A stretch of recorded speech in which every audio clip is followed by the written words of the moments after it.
How did the cupcakes taste, Margaret? My daughter-in-law Sophia asked over the phone, her voice carrying that familiar edge I had learned to recognize over the past 3 years. I smiled, cradling the phone against my ear as I folded the last of the church tablecloths in my kitchen. Oh, they were absolutely wonderful, dear. Everyone at the church board meeting raved about them. Pastor Williams said they were the best cupcakes he'd had in years. There was a long pause on the other end of the line. Everyone? You mean, you shared them? Of course I did. You brought me a dozen beautiful cupcakes for Mother's Day. That was far too many for just me. I chuckled, remembering how touched I had been by her unexpected gesture that morning. The church board was meeting this afternoon to discuss the upcoming summer programs, and I thought it would be the perfect opportunity to show them off. Helen Rodriguez, our treasurer, asked for the recipe, and Jacob Thompson said his wife would be so jealous. You gave them away? Sophia's voice had risen to an almost shrill pitch. All of them? Something in her tone made me pause in my folding. Well, not all of them. I saved 2 for myself, though I haven't eaten them yet. Sophia, are you feeling all right? You sound upset. The silence stretched so long I wondered if the call had dropped. Then I heard what sounded like a sharp intake of breath. Margaret. Sophia's voice was barely above a whisper now. Those cupcakes. They weren't regular cupcakes. My heart began to beat faster. What do you mean? They had marijuana in them. They were edibles. I was trying to... Her voice broke. I was trying to play a prank on you. The tablecloth slipped from my hands, falling to the kitchen floor in a heap of white cotton. You did what? I thought you would just eat 1 or 2 and get a little silly. Maybe take a nap. I didn't think you would give them to half the congregation. Sophia was crying now, her words tumbling over each other. Oh God, Margaret, what have I done? I sank into one of my kitchen chairs, my legs suddenly unable to support me. In my mind, I could see Pastor Williams reaching for his second cupcake during our meeting, commenting on how relaxed he felt. I could picture Helen's confusion when she mentioned feeling funny right before I left. Jacob had actually said he felt like he was floating. Sophia, I said, my voice deadly calm despite the storm raging in my chest. You deliberately brought me illegal drugs disguised as Mother's Day cupcakes. The only answer was her sobbing on the other end of the line. My name is Margaret Bennett, and at 59 years old, I thought I had seen every kind of betrayal life could offer. I live in Tulsa, Oklahoma, where I have been an active member of Trinity Methodist Church for over 30 years. I serve on the church board, coordinate our food drives, and have never missed a Sunday service unless I was deathly ill. My faith and my community mean everything to me.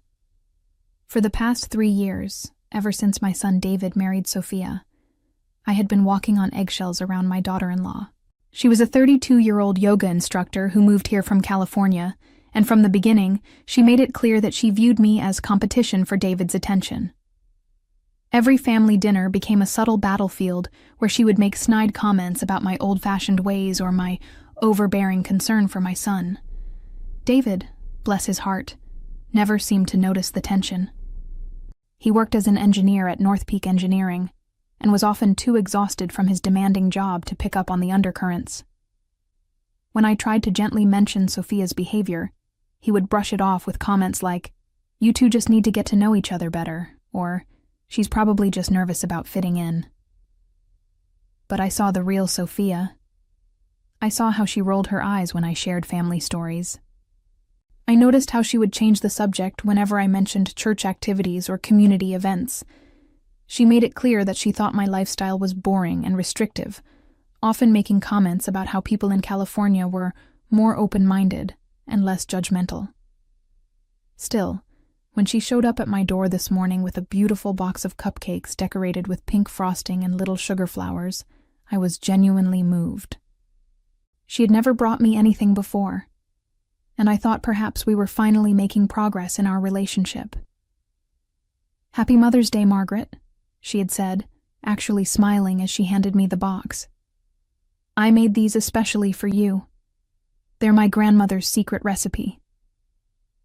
I had invited her in for coffee, but she claimed she had to rush off to teach a morning yoga class. Just promise me you'll enjoy them, she had said, with what I now realized was a malicious gleam in her eyes. The cupcakes had looked so professional, so lovingly crafted. Each one was topped with swirls of cream cheese frosting and decorated with tiny edible flowers. They smelled heavenly, like vanilla, and something earthy I couldn't quite identify. I had been so touched by what seemed like a genuine gesture of affection that I immediately decided to share them with the people who mattered most to me. Now, as I sat in my kitchen with the phone still pressed to my ear and Sophia's confession echoing in my mind, I realized just how deeply I had been betrayed. This wasn't just a cruel prank. It was an attack on everything I held sacred. The full weight of what had happened hit me like a physical blow. I thought about Pastor Williams, a 72-year-old man with a heart condition, unknowingly consuming illegal drugs. I pictured Helen Rodriguez, who had mentioned feeling dizzy as she left the meeting, driving home in an altered state. The image of Jacob Thompson, a respected business owner in our community, sitting in that board meeting under the influence of marijuana made my stomach turn. "Sophia," I said, my voice shaking with barely controlled rage, "do you have any idea what you've done?" I know, I messed up," she sobbed. "I thought it would just be you, and you would just relax a little. I didn't mean for..." "You didn't mean for what? You didn't mean to drug innocent people who trust me? You didn't mean to potentially harm elderly members of my congregation? You didn't mean to make me an unwilling accomplice in distributing illegal substances?" The kitchen felt like it was spinning around me. I gripped the edge of the table, trying to process the magnitude of what had occurred. In my 40 years of marriage to David's father, in all my years of widowhood since he passed, I had never faced a crisis like this. "Margaret, please, you can't tell anyone it was me," Sophia pleaded. "I could go to jail for this. My yoga studio would be ruined. David would never forgive me." Her words ignited something fierce and protective in my chest. "You should have thought about that before you decided to use Mother's Day as an opportunity to poison me with illegal drugs. I wasn't trying to poison you. People use edibles all the time in California. It's not a big deal there. I just wanted you to loosen up a little. Maybe see that the world isn't as black and white as you think." The audacity of her words left me speechless for a moment. She was actually trying to justify her actions, as if drugging someone without their consent was some kind of enlightened gesture. "Sophia, I need to hang up now. I have to call Pastor Williams and make sure everyone is okay." "Wait, Margaret, please." I ended the call and immediately dialed Pastor Williams' number. My hands were trembling so badly I had to redial twice. "Pastor Williams, it's Margaret Bennett. I need to ask you something very important. Are you feeling all right? Did you notice anything unusual after our meeting today?" His voice sounded tired and confused. "Well, now that you mention it, Margaret, I did feel rather strange when I got home. Barbara said I seemed disoriented, and I've been having the most peculiar thoughts. Is everything okay?" My heart sank as I realized the nightmare was just beginning. I was going to have to tell this good man, this pillar of our community, that I had unknowingly given him marijuana. The shame and horror of it threatened to overwhelm me, but I knew I had to do the right thing, no matter how devastating the consequences might be. "Pastor Williams, I need you to sit down," I said, my voice heavy with dread. "Something terrible has happened, and it's my fault." I could hear him settling into a chair on the other end of the line. "Margaret, you're frightening me. What's going on?" Taking a deep breath, I forced myself to say the words that felt like poison in my mouth. "The cupcakes I brought to the board meeting today contained marijuana. I just found out from my daughter-in-law that she made them with illegal drugs, and I unknowingly served them to all of you." The silence that followed was deafening. When Pastor Williams finally spoke, his voice was barely a whisper. "Are you telling me that Helen Jacob, Patricia, and I have all been under the influence? I'm so sorry, I choked out. I had no idea. Sophia brought them as a Mother's Day gift, and I thought it was such a thoughtful gesture. I never imagined she would do something like this. Margaret, we need to handle this very carefully, Pastor Williams said, his pastoral training kicking in despite his obvious shock. First, I need to call Barbara and have her take me to the hospital to make sure I'm okay. Then I'll contact the others. We need to make sure everyone is safe. After I hung up with the pastor, I immediately called Helen Rodriguez. Her husband answered, and I could hear the concern in his voice when he told me Helen had been acting very strange since she got home from the church meeting. She's been sitting in the garden talking to the flowers, Margaret. She said they were having a conversation with her about their feelings. I was about to call a doctor. My heart broke a little more with each phone call. Jacob Thompson's wife told me he had spent the past 2 hours convinced that their cat was speaking to him in complete sentences. Patricia Wells had apparently become fascinated with the patterns in her wallpaper and had been staring at them for an hour, claiming they were breathing. Each conversation was more horrifying than the last. These were respected members of our community, people who had never so much as had a drink before dinner, and they had all been drugged without their knowledge or consent.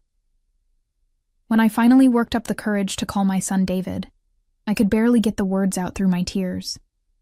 "Mom, slow down," he said. "What happened? Are you hurt?" "David, your wife brought me cupcakes for Mother's Day. They had marijuana in them. She admitted she was trying to play a prank on me, but I gave them to the church board." Pastor Williams, Helen, Jacob, and Patricia have all been affected.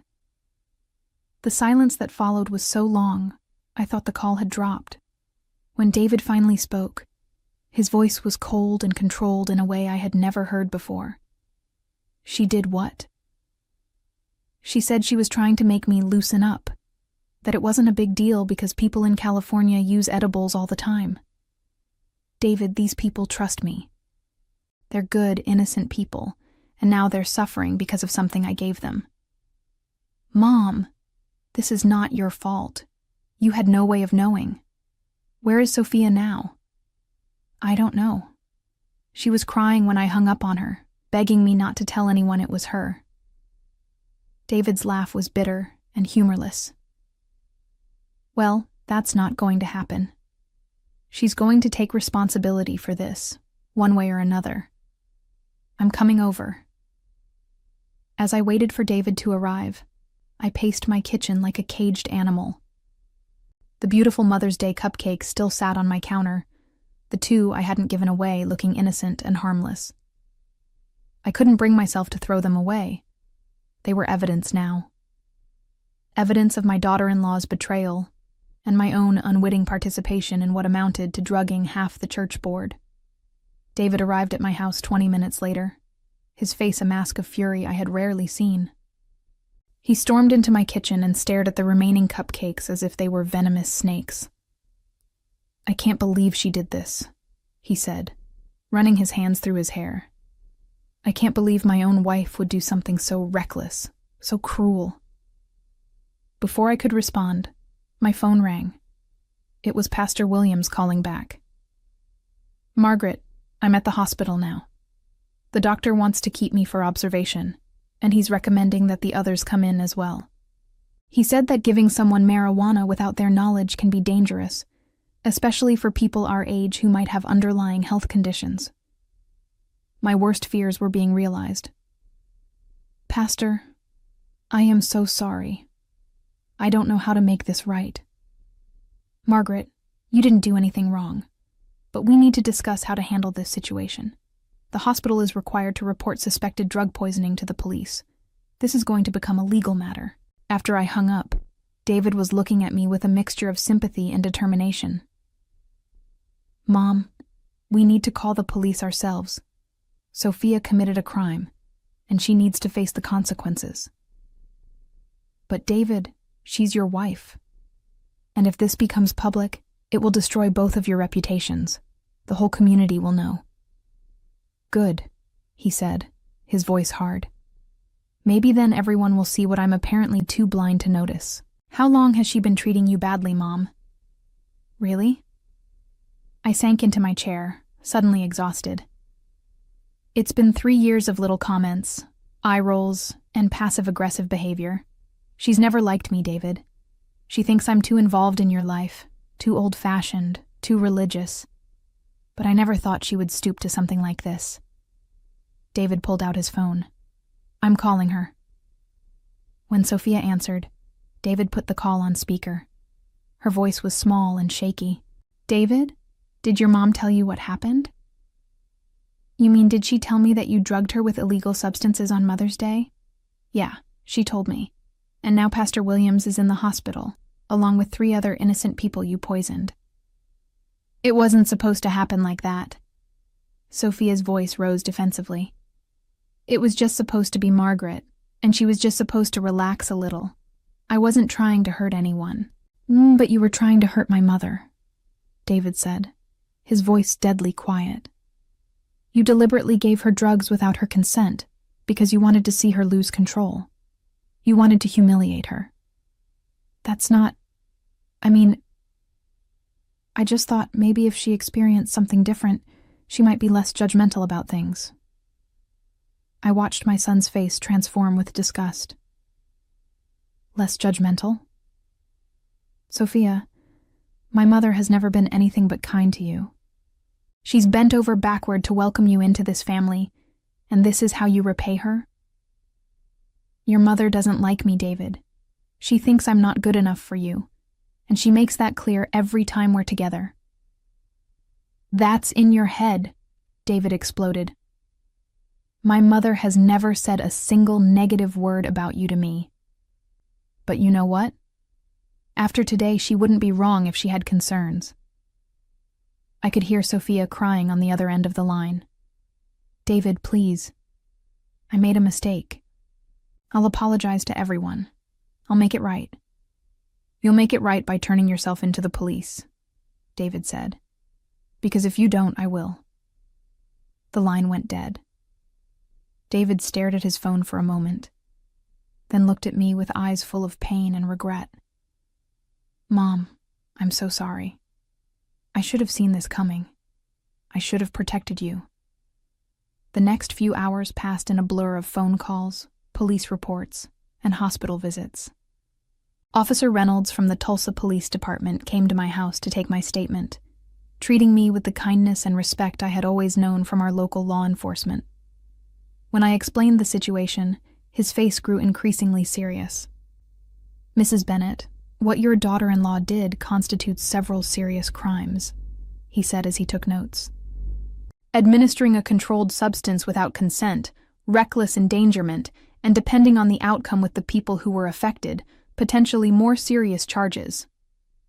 David had insisted on being present for the interview, and I watched his face grow paler with each charge Officer Reynolds listed. The district attorney will likely want to prosecute this case to the full extent of the law, the officer continued, especially given that elderly community leaders were involved and that medical attention was required. After Officer Reynolds left, David and I drove to the hospital to check on Pastor Williams and the others. The scene there was heartbreaking. Pastor Williams looked frail and confused in his hospital bed, with his wife Barbara holding his hand and looking shell-shocked.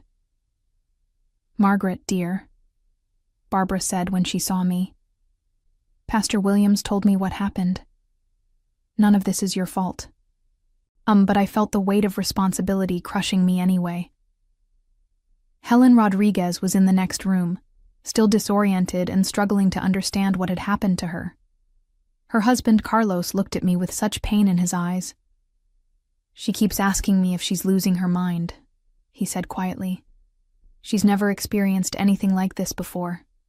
She's terrified that something is permanently wrong with her. Dad Jacob Thompson and Patricia Wells were in similar states, confused, frightened, and dealing with the aftermath of being unknowingly drugged. Patricia's daughter had driven up from Dallas when she heard what happened, and she was demanding answers about who could have done such a thing to her mother. As we left the hospital, David was unusually quiet. Finally, as we sat in his car in the parking lot, He spoke. I have to divorce her, don't I? The question hung in the air between us. I wanted to tell him that marriages could survive anything, that people could change, that love could overcome betrayal. But as I thought about the innocent people lying in those hospital beds, people who trusted me and ended up suffering because of my daughter-in-law's malicious prank, I couldn't bring myself to encourage him to forgive her. David, that's a decision only you can make, I said finally. But I can tell you that I will never feel safe around Sophia again. What she did wasn't just a prank. It was a deliberate act of cruelty designed to humiliate me. And the fact that it hurt innocent people who had nothing to do with whatever issues she has with me makes it unforgivable. David nodded slowly. She's been texting me nonstop, begging me to come home so we can work this out. But how do you work out something like this? How do I ever trust her again? As if summoned by our conversation, David's phone buzzed with another text from Sophia. He glanced at it and his jaw tightened. She says she's talked to a lawyer. She wants to know if she can claim it was an accident, that she mixed up the regular cupcakes with the edibles by mistake. The audacity of it took my breath away. Even now, faced with the consequences of her actions, Sophia was looking for ways to avoid taking responsibility. She was prepared to lie to the police, to add perjury to her list of crimes, all to save herself from the consequences of her deliberate act of malice. David, I said quietly, I think that tells you everything you need to know about your wife's character. The truth about what Sophia had done spread through our community like wildfire. By Monday morning, it seemed like everyone in Tulsa knew that David Bennett's wife had drugged the Trinity Methodist Church board with marijuana cupcakes. The story was so outrageous, so unbelievable, that it took on a life of its own. I was at the grocery store when I overheard two women in the produce section discussing it. Can you imagine? One of them said. Those poor church people probably thought they were losing their minds. And poor Margaret Bennett. She's such a sweet woman. How humiliating for her. The irony wasn't lost on me. Sophia had intended to humiliate me, to make me look foolish and out of control. Instead, her cruel plan had backfired spectacularly. The community's sympathy was entirely with me and the other victims, while Sophia had become the subject of shocked whispers and disapproving stares. Pastor Williams called me Tuesday morning with an update. Margaret, I wanted you to know that all 4 of us are pressing charges. The district attorney's office contacted us yesterday, and they're treating this as a very serious matter. I felt a mixture of relief and sadness. Relief that justice would be served, but sadness that it had come to this. How are you feeling, Pastor? Much better, thank you. The doctor said no permanent damage was done, but it was a frightening experience. Helen is still shaken up, and Jacob's wife is furious. Patricia's daughter is talking about filing a civil lawsuit as well.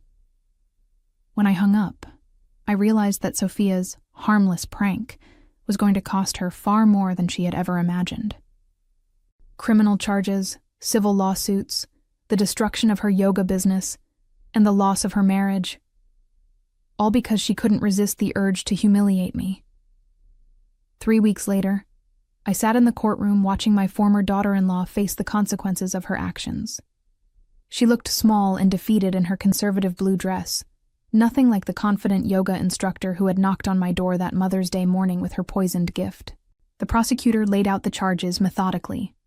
4 counts of administering a controlled substance without consent, reckless endangerment, and possession of marijuana with intent to distribute. Each charge carried significant penalties, and Sophia's lawyer looked increasingly uncomfortable as the case proceeded. When it came time for victim impact statements, Pastor Williams spoke first. His words were measured but powerful, as he described the fear and confusion he had experienced, not knowing what was happening to his mind and body. Helen Rodriguez spoke about the violation of trust, how she had questioned her own sanity. Jacob Thompson's voice shook with anger as he described the terror his family had experienced. Patricia Wells read a statement from her daughter about the lasting emotional trauma. When it was my turn to speak, I stood and looked directly at Sophia. "You gave me those cupcakes on Mother's Day, claiming they were made with love from your grandmother's recipe. But they were made with malice, designed to humiliate and harm me. The fact that your cruelty hurt innocent people who had nothing to do with our relationship makes your actions unforgivable." Sophia's lawyer had tried to negotiate a plea deal, but the district attorney refused. The case was too public, the victims too sympathetic, and the crime too serious. When the judge announced the sentence, 18 months in prison, followed by probation, community service, and restitution to the victims, Sophia finally broke down completely. David wasn't in the courtroom. He had filed for divorce the week after the incident and moved back in with me temporarily while he searched for his own place. In the months that followed, Sophia's life unraveled completely. Her yoga studio closed within weeks of her arrest, as clients fled in horror when they learned what she had done. The marijuana charges made it impossible for her to find work in the fitness industry, and her criminal record followed her wherever she went. Several of her former clients joined Patricia Wells' daughter in filing civil lawsuits, seeking damages for the emotional trauma and breach of trust. The legal fees and settlements drained what little savings she had left from the failed business. When she was released from prison, Sophia found herself essentially unemployable in Tulsa. The community's memory was long, and her reputation as the woman who drugged innocent church members with marijuana cupcakes preceded her everywhere. She eventually moved back to California, where she struggled to rebuild her life while dealing with the lasting consequences of her actions. David never spoke to her again after the divorce was finalized, and she spent years writing letters of apology that went unanswered. The simple act of malice that was meant to last a few hours had destroyed her entire future. As for me, I found peace in knowing that justice had been served, and that my community had rallied around me during the darkest moment of my life. The church board grew even closer after our shared ordeal, and I continued my service with renewed purpose, knowing that sometimes the most unexpected betrayals can reveal the true strength of the bonds that matter most. Looking back on that terrible Mother's Day, I realized that Sophia's attempt at revenge had ultimately revealed her own character, while strengthening everything she had tried to destroy. And in that way, justice had been more complete than I could have ever planned.